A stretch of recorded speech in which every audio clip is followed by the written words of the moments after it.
Hello everybody, SA Apps Info here. Hope you are well. Today I'll show you how to make Facebook account private. This is so simple, so let's start. First of all, update your Facebook app from your Play Store or App Store and then open it. First of all, if you want to private your Facebook account, then you have to go to your profile.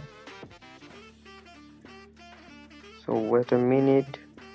After that, you can see your profile section here and then you have to go to the three dot menu and then you can see a option that lock profile option. You have to click on that.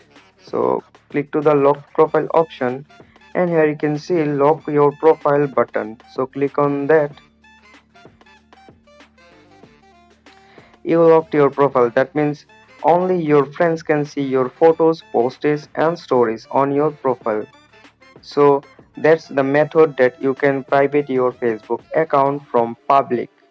So I hope this helps you. If this helps you, then don't forget to subscribe our channel for more informative videos. See you in the next one. Bye.